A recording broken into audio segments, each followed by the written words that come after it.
You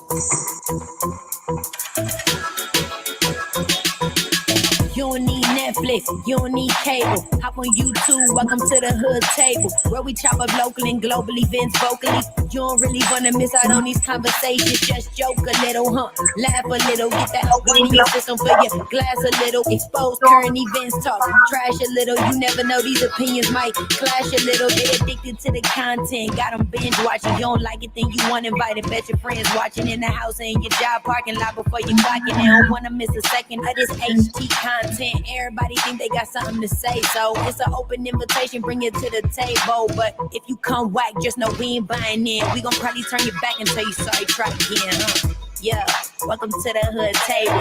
You don't need Netflix, you don't need cable. Yeah, welcome to the hood table. You don't need Netflix, you don't need cable.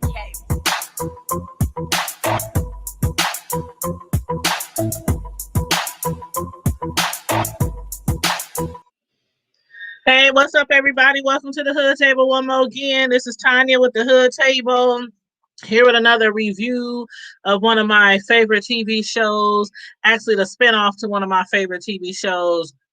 Hopefully, Power Ghost Book 2, Ghost, whatever it's called, will also become one of my favorites and yours.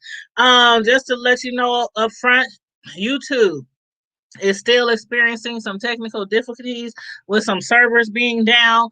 So please, if you are on your cell phone and if you are having problems on your cell phones watching any YouTuber lately, you want to try a different device. Try your laptop, try your computer, iPad, something like that. It's not my fault. It's not my computer. It's something that's been going on with YouTube for a lot of YouTubers over the last like 3-4 days. So again, if you're having problems watching on your cell phone because of YouTube having server outages, try to watch it on either your TV, like some people have smart TVs, iPad, computer. You just got to try a different device. Hey, Cam. What's up? How you doing? You said you better watch last week. You haven't watched it? What? What? You behind on Power? Come on now. I'm gonna need y'all to catch up. With Power, the spinoff, man. It's only the second episode though, so y'all ain't missed a whole lot. You haven't missed a whole lot. But so far, I'm really enjoying it. I did do a written blog as well on it. Y'all know I do several blogs a week on the hoodtable.com on our website. So I do have a typed up blog of my review on the show from last night. From today, because it came on at midnight on the Stars app. For those of y'all who don't have the Stars app, it'll come on at like 7 or 8 p.m. on Stars on TV. But so I do have my written review up there that I kind of go off of when I do my live reviews. But you said you trash. No, you're not trash. Now you make sure you also tune in for our live interview tonight on that guy Ernest Jackson, who they're trying to get out of prison. So there's a movement going on. A guy in Omaha, Nebraska. Some people outside of our city might not know about it, but there's a big movement going on. It's getting nationwide attention now.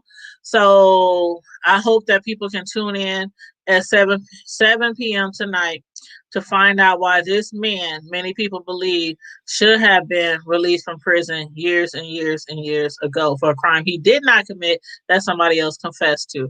So again, that's at 7 o'clock p.m. But right now, that's at, oh, you know what? Did I say 7? I meant 8. I'm sorry. It's at 8 p.m. The interview is at 8 p.m. The Free Ernest Jackson Movement interview is at 8 p.m. I'm sorry. But yes, so right now we're going to jump right into the review of Power. And if anybody watched it, make sure you comment in the chat with your thoughts on whatever storylines we speak about today, or what you thought, about the show. If you like the show, if you don't like the show, whatever just put it in the comment section or in the chat. But anywho, Tasha, let's start off with Tasha. The season started out with, of course, Tasha, she's still set on taking, the fall for the murder of Ghost, her husband, even though we all know that Tariq was the one who pulled the trigger. Now what they're trying to do is Saxe he's trying to get charges brought up on Tasha, head of criminal drug operation charges, kingpin charges or queen pin charges in her case. But how will they stick? I mean, they're bogus charges. Everybody knows that. Sachs knows that.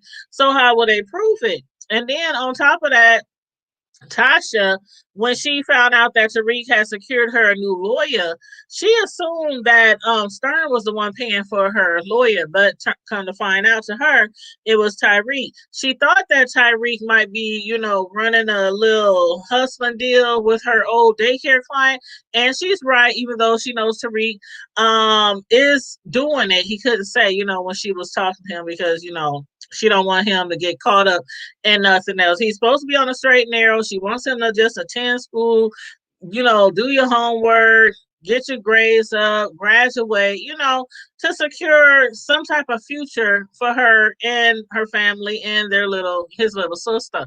But anyway, he's out there hustling, grinding to get the money for his mom's attorney, which is, what did he say, $500,000 cold hard cash. Davis McLean, he wants $500,000. Tariq already paid him $50,000 up front and promised him the rest. So that is secured. The lawyer now has to figure out how the heck to get her off of these charges, because they now, after having a meeting with the judge and with Sullivan testifying and everything, she claims that she thinks it was a setup from the jump. Sachs, we found out at the end of last episode, Sachs has set it up where Tasha got that sweetheart of a deal. Just say somebody did it.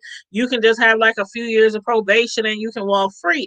But she doesn't want to confess who did it. But that was basically a setup to bring up bigger charges on her, because they know Tasha knows who killed Ghost. So they're trying to force her to say who killed Ghost. But anyway, do y'all think Tasha will ever say, yes, cold hard cash, honey? Cold hard cash, 500,000 cold hard cash. But the thing about it that I learned this episode, because at first I was thinking, why the heck does Sachs want to trump up all these charges on Tasha, make it seem like she's a queen pin, when he knows that she wasn't, that Tommy and Ghost was the head of that organization. First I thought it was just a vendetta that he had against Ghost, or maybe even Tasha, but more so against Ghost. But now, after seeing him talk to that special agent Garza and finding out what part McLean played into the case that Garza was working on, and to find out, to hear Sachs talking about he's sick of all these high price attorneys getting off all these criminals and drug dealers. I'm like, is this also a vendetta against those type of lawyers? Like, is he really trying to ruin the career of McLean? Because remember, Tariq said, if you take this case, like after McLean found out who Tariq really was, who his mother and father really was, and what his family really did, he was like, what the hell you got me into? Hey, Miss Naturally Lauren, how you doing, boo? I heard Ghost say that. Man, you know what, Candace? I swear to God, last season, it was like a Tupac thing, like a Biggie Smalls thing. He ain't dead. He's somewhere on an island making more money doing what he naturally do for a living, which is hustling. But you know what? I haven't yet canceled that idea out of my head. So I don't know. But again, anybody who's watching, if you're having trouble watching on your cell phone, please go to your smart TVs or your iPads or computers, because YouTube is having some glitches with some servers being down. So I thought it was all fixed the other day, but they still seem to be having issues. And not just me, a whole lot of YouTubers is having issues with their viewers trying to watch them on cell phones. So just putting that out there. But yeah, he might be, I don't know, child. I don't know. I don't know. He might not be dead. But who would have kept him from dying? Because he fell all that way, got shot. Who would have saved him if he still is alive? Good question, huh? But yeah, so after Garza was talking to Saxe, then we find out that McClain played a part in a different case. You know, he sabotaged the case for Garza. So I figure that's what they're trying to do, because Tyreek did tell McClain, if you take this case, this could be the case of a lifetime. This will just take your career, you know, up to a whole nother level if and when you win this case. So I'm like, are they trying to destroy the St. Patrick's? They couldn't take Ghost out. They trying to destroy Tasha, and at the same time as McClain. That's what I'm thinking. That's what I'm thinking. But anywho, moving right along, child. You said Machiavelli, huh? Man, don't get me started on Pac. You know I love me some Pac. Ooh, child, I love me some Pac. But yeah, so as far as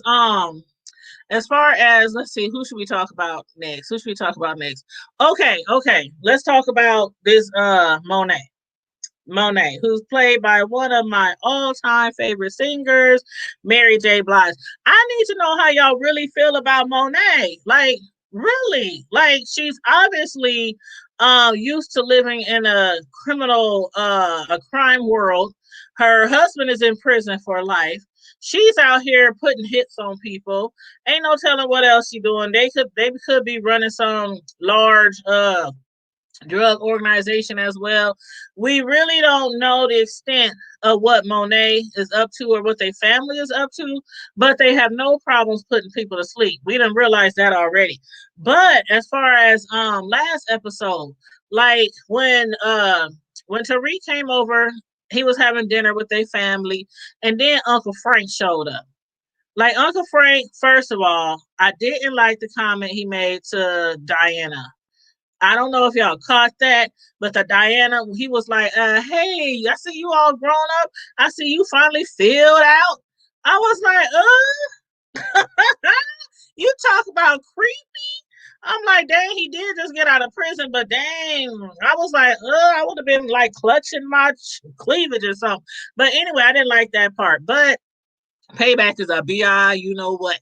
Because when he came in there talking about he done just got released, and Monet, played by Mary J. Blige, she was like, "How you get what? I know you didn't get no good time. So how the heck did you get out? Like really, how did you get out?"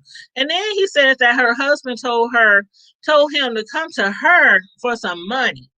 And again, she was like, what is you talking about? My husband would have told me, you know, even though she's sleeping with a popo, even though she's sleeping with 5 she got a whole cot in her bed. We're going to talk about that next. But anyway, I couldn't believe that mess. I was like, and then now that I'm thinking, I need to go back and look. But was that the same officer that came to the house the other night when Kane had an issue with Rail when they was fighting over the girlfriend, and Rail came back with a gun and Kane pulled out his shotgun or whatever he had, and finished him off later in the show? But I'm like, was that the same officer? I can't remember. But anyway, he told her that he's supposed to collect some money, and just knows for certain that she's still, making money for him. So again, I'm assuming that is drugs or something like that. You said clutching pearls. Yes, I would have been clutching my pearls. That's how, if my uncle would have told me that, you done finally filled out. Why is you paying attention to what's filling me out? I'm like, what? Why are you? You shouldn't be looking at nothing up here, nothing down there. Just stay up here, Uncle. Stay up here. But anyway, yeah, that was really tasteless. But she was like, nah, he would have told me if he wanted me to give you some money. So my thing was, when she got upset, kicked everybody, told everybody to get out the house, told Kane to take Reek back to the dorms and everything. When they got to when he was taking Tariq home, and he pulled Tariq out, not pulled him out the car, but he pulled over and told Tariq to get out because they needed to talk.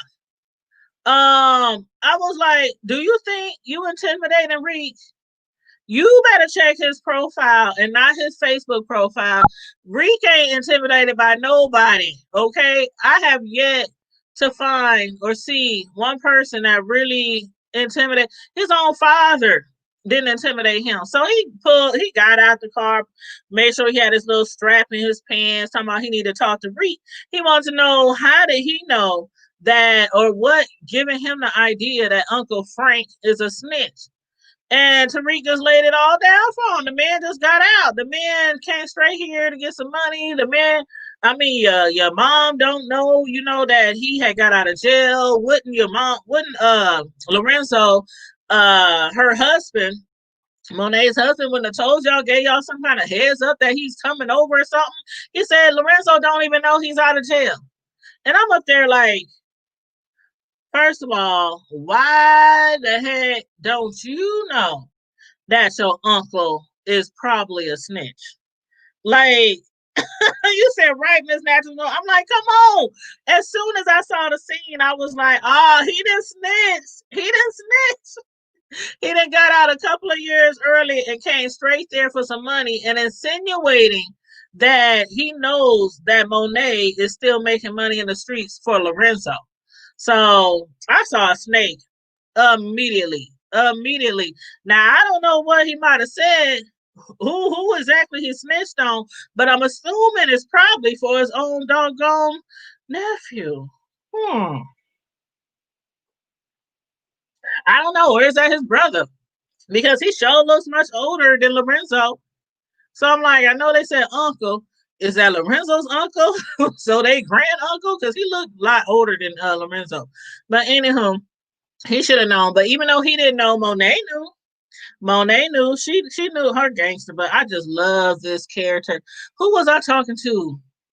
I was talking to my homegirl earlier. We went and got some breakfast. And I was talking to her, and we was talking about Mary J. And I was saying how I love this character, her character, because most people who follow Mary J. or know a little bit about her know she's from the streets. She was real hard when she came out, and then she kind of like softened up as the years went by, and then had problems with drugs and being beat by her husband and other guys, the Jodeci dude, whoop whoop. So she's had a rough life, at times. And I really thought that she was bringing the true character out, not like she was out there dealing drugs and killing people in the street, but y'all know what I mean. Like that rough, texture from her. I thought she was bringing that out really well. I love her character. I really do. And she's still so beautiful. Like, dang, why certain people don't age? And don't y'all say black don't crack, because I done seen it crack on some people, but then again, some of them was on crack. So that's another story. Anyway, moving right along. So I do like her character, but when he after he found that out, he was like, okay, Reek might be cool. Might be cool. Monet, she also wanted to know what's up with Tariq, how he knew, and all this kind of stuff. So now they trying to like we saw last episode how Tariq at the end of the show, he was looking on the computer trying to find out about their family, trying to find out about Lorenzo, why he's in prison, and all that kind of stuff. This episode, it turned around. This time, Monet, she wants them to find out all the details, the 411 on him, on his family, on Ghost, all of them, because she needs information on him. Because this guy who's in college and who's tutoring her nephew seems a little rugged around the edge and seemed like, it might be something under him, the exterior. So, she's trying to find out information on him. You say, yeah, you got to watch. Yes, honey, you do have to watch. It's really good. Really good. But yeah, so now she's trying to find out some information. When they had the funeral services, Tariq was supposed to basically trash his dad. He was supposed to give a eulogy, destroying basically whatever image Ghost had left on this earth. That didn't sit too well with Tasha. It didn't sit too well with Stern. It didn't sit too well with me, because I had a feeling that would just backfire. That wouldn't go the way that they want to do. Like McLean, he met the man, Reek's lawyer. McLean, he had thought it was a great idea for Reek to put a darker shadow on Ghost. make Tasha look much cleaner. I don't think that would have worked out the way they wanted because regardless of what Stern's intentions was, like he was in a subtle way, and it was a very subtle way. Well, not so subtle. He was trying to threaten Tariq.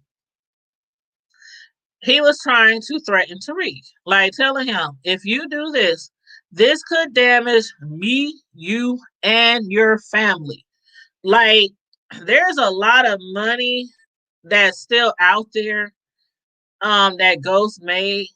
They could never prove that he was this big old drug kingpin. They couldn't prove it beyond a shadow of a doubt. That's why he kept getting off all those murders and everything else. So I'm sure Stern has a lot to do with their so-called empire or what's left of their empire. And he's basically telling Tariq, if you do this, if you get up there and you tell them all these bad, horrible things that your father did, and you doing it at a eulogy, people's gonna take that, seriously. Like that really happened. So he was prepared to do that. But thanks to his uncle, his father, Ghost uncle showing up at the funeral and telling him, and I forgot all about that man. I think that's actually Tariq's first time seeing him because I don't remember them meeting before in the past. I remember him meeting up with Ghost uncle meeting up with him a few times, but I don't remember him meeting up with Reek and them. But he might have, I don't know, correct me if I'm wrong. But anyway, he introduced himself. He said, I am your father's uncle. And he started telling him a few things about his dad. And basically Tariq, I think he kind of softened up because we know Tariq despises Ghost. He really couldn't stand him when he was living and he wanted him dead. And he did, in fact, kill him.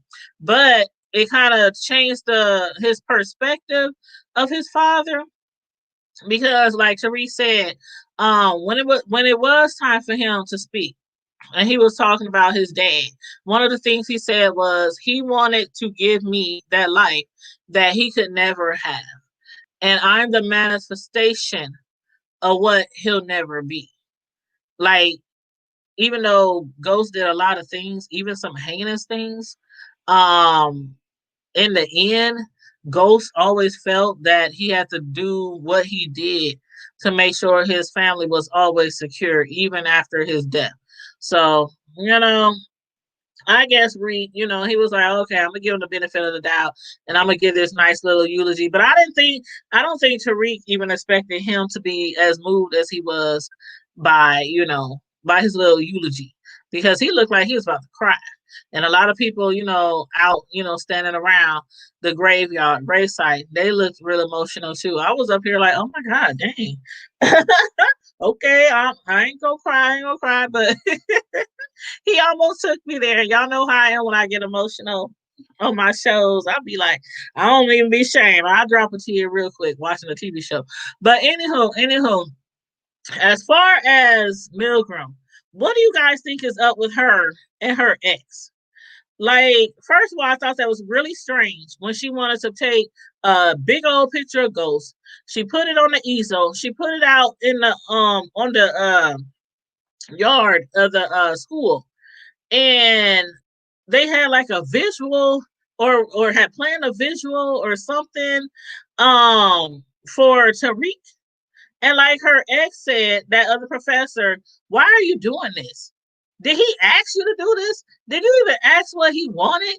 But I thought that was really strange. And then how they just afterwards they fought and they end up having sex, and then she went to see her sponsor. I'm like, what kind of sponsor is this? Did she used to be on drugs? Did she used to be an alcoholic? Did she used to be a sex addict? I mean, what kind of sponsor? I need some more information on that. What kind of sponsor she is, because she was talking to her about her relationship, saying, "I can't believe you did this. That's the wrong move. Is that why you got him a job? Did you think it was gonna be different?" And then she said, you know that line from oh my God, what is that TV show, y'all? Help me out. That TV show that's been on for like 50,111 years. The one where they always have that line. What's that line? Oh God, hold on. I'm about to look it up. I'm about to look it up, y'all, because I can't skip past this. My person. Okay. She said that could be my person. What is the TV show with all them doctors? All them doctors and that white lady, she started it. This could be my person. Then all through the rest of the show, every now and then they would say that was like one of the well-known lines from the TV. Grey's Anatomy. That's it. Grey's Anatomy. See, y'all can't even help. Y'all can't even help. I got this. I got this. Grey's Anatomy. So anyway, Milgram was like, well, he could be my person. How do I know if he might be my person? But I need to know some details. I'm like, did this man used to whoop on her? Did he? I don't know. I don't know. But anyway, they told that office up there. He had her all up on the desk, spread and everything, spread wide. But I was like, man, how she gonna have a visual without telling the child of the dead parent that we had? Man, he must have saw all them people out there whispering and taking pictures and everything. He was like, get me the hell out of here. Get me the hell out of here. But anywho. Okay. Tasha. When Tasha was in jail, there was another inmate in there who was like flipping out on the guard, and she claimed that she needed the morning after pill. The morning after pill, of course, we all know is for if you have an unprotected sex and you think you want to make sure you don't get knocked up. But so obviously she's in there having sex with a guard, somebody up in there, I don't know who she having sex with. But anyway, she needed the morning after pill. When Tariq and them was at the funeral service while Tasha was being dragged away, she made sure to tell Tariq, I need the morning after pill for another inmate. So when Diana was talking to Tariq, she found out that Tasha, in fact, needs a friend on the inside. She needs like an ally on the inside. Do y'all think Monet will now be Tasha's friend on the outside? Like, Monet managed to make sure that the pills got there. Tasha even got a phone, got the morning after pills. Do y'all think that they will become allies? Like, do you think Monet might play a part into getting Tasha released? Or do you think that favor will backfire on Tasha? Let me know. Also, do y'all think that Milgram has an ulterior motive with Tariq? Like, do y'all think she's just going too far with trying to help him, with trying to get him to open up, trying to get him to release his feelings? She's like, when she was telling her ex, she was like, he's not mourning, he's not expressing how he feels, he's not releasing his emotions. And Tariq is just Tariq. That's how he always is. The only person that he really I think cried for was his sister, like that. You know what I mean? Like really broke down was his sister. When she was murdered. But I don't know. Y'all let me know. I think she has ulterior motive. I think she's trying too hard. I really do. I don't know what that ulterior motive is. Like the way she keeps trying to make him talk to her. Like as if, I don't know, I could be wrong. Y'all let me know if y'all think otherwise. But is she trying to get him to release like some private family information, maybe about his mom, about ghosts, about Uncle Tommy, about the organization? You know, Again, I could be wrong, but I don't know. I still feel like she has ulterior motives. But y'all let me know how y'all feel about that. Now, back to Uncle Frank. Uncle Frank,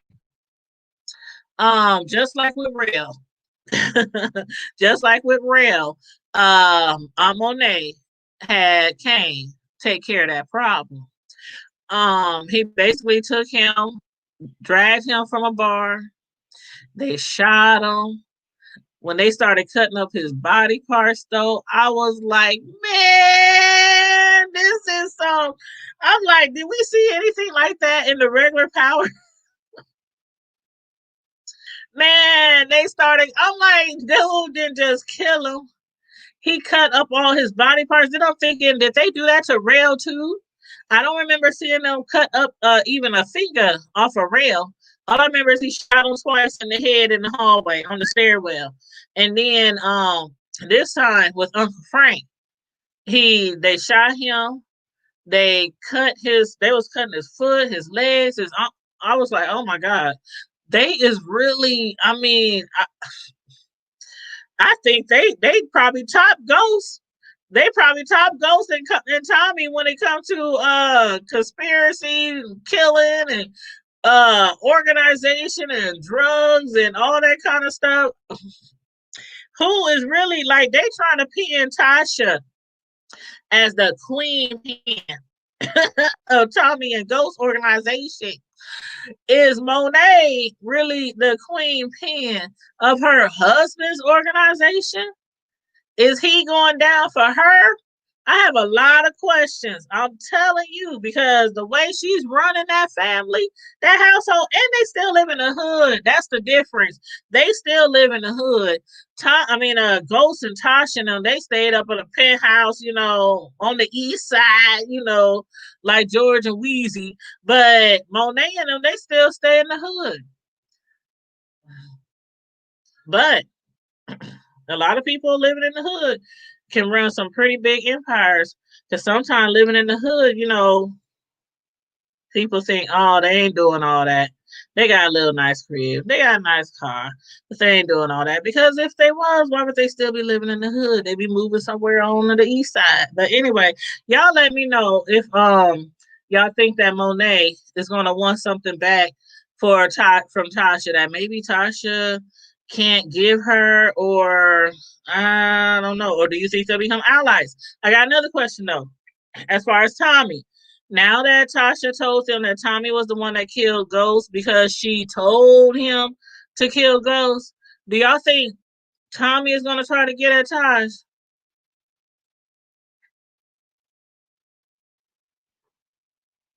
Mm, I don't know. Shoot, Tommy might start having some flashbacks. You remember how she killed his girlfriend Keisha, her best friend, and then she had to kill her because Keish was trying to, remember, she was trying to run out of town. She was trying to take her son, what was his name? Cash Money Dollar Signs or something like that. That little boy was cute. I think his name was Cash, but I always called him Cash Money Dollar Signs. But yeah, they was trying to leave town, and Tasha had a feeling because Keisha had signed those papers saying that she would rat. But then she told Tasha, I'm not ratting. I'm not going to rat. I'm not going to snitch on Tommy. I'm just going to skip town. I'm going to take my son and I'm going to leave town. But Tasha didn't think that was good enough. So remember that. Remember that. And now Tasha is trying to pin a murder on Tommy. And Tommy was going to murder Tasha after she murdered his girlfriend. So Tasha better be careful. She better be careful because it seems like she's about to get involved with some pretty grimy people, a lot more grimier than her, Tommy, and Ghost. But let's see, what else did I want to talk about? Did I talk about everything? Everything? I don't know. Besides Diana, last episode, Diana and Reed, they seem to have some type of attraction or interest in each other. Like it was kind of like some sparks there or whatnot. But now I have a feeling that Diana might, in fact, try to move in on Tariq, like try to start getting close to him. Maybe even start a relationship with him to try to figure out a little bit more about him and his family and his background, because Monet really wants people to find out, more information about the St. Patrick. So I don't know. Maybe it'll be one of those storylines where she initially is, faking the phone to try to be with him, and then she ends up falling in love with him, and then he ends up finding out that she was dirty or, doing stuff behind his back, and then he tries to kill her. I don't know. I might be reaching out on a limb. But anyway, this episode I thought was really good. I can't say it was as good as the first episode, but it was still pretty good episode. So I do suggest that you guys watch it. And then if you want to read my full review of the show, head on over to our website, thehoodtable.com, where I have my full review of the website of the show on the website typed out and everything. And also make sure you like and share the video, and also subscribe to the channel if you're not already subscribed. And follow us on Facebook, IG, and Twitter. And don't forget tonight, what time is it? 4:39 at 8 p.m. Central Standard Time. We'll be doing an interview regarding the Free Ernest Jackson movement. Now, a lot of people who are in Omaha, in our city, have heard about the Free Ernest Jackson movement, and it's basically about a man who was convicted of murder. Excuse me. Him along with some other guys were all charged with a crime, but they had them set up separately with different lawyers, different trials, and everything. The first person who went to trial was Ernest. They found him guilty of murder. When the next person went to trial, that person actually confessed to shooting the guy that died like 17 times or something like that. Shot him, he died, claimed he did it in self-defense. And that trial, the man got off. They let him off for self-defense. But the first person who went to trial, who was charged for the murder, they gave him like 20 years. They wanted to give him life, but he was 17. And they couldn't get life to a minor, to somebody, that wasn't over 18 or 19 or something. So they couldn't give him life. Turn around the time that he probably should be getting out, he gets recharged. This time was 60 to 80 years for the same thing. And then with good time, it took off like 6,000 days or something like that. So they dropped it down to 13 and a half years. So now, basically, ever since day one, people have been fighting for this man to be released because somebody else confessed to the murder and was released. But this man who they charged with the murder, they won't let him out. So basically, there's a movement going. They're petitioning to our governor.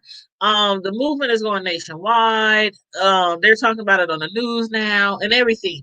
So I figured I would reach out to somebody who's very close to the story, who've been basically in it, knee deep for like the past 20-something years. He's going to come on our show at 8:00 tonight, and he's going to give us the details. We're going to explore the story behind the Free Ernest Jackson movement. So I hope that you guys will be here at 8 p.m. This story is really interesting to me, and it's kind of heartbreaking at the same time, because I can't imagine somebody charging me for murder and then somebody coming up and saying, I did it. And you just expect that you're going to be released just like that. And instead, they let the other person off for self-defense, and you have to still do your time. Then on top of that, they give you 13 and a half more years. So yeah, we're going to have to talk about tonight because we got questions. People got questions, so hopefully, we can get more knowledge on this movement, and the word can get out and the word can get spread about this man's story and how people believe that he should be free. He should be out here walking around free like everybody else. Again, that show is at 8 p.m. tonight. Free Ernest Jackson movement. Make sure you tune in for that. If you got the notification bell hit, you will get an alert when we are about to go live. But again, this video right here, make sure you like and share the video and subscribe to the channel as well. And in the meantime and in between time, till we meet again, stay safe, be blessed, and I'm out. Deuces.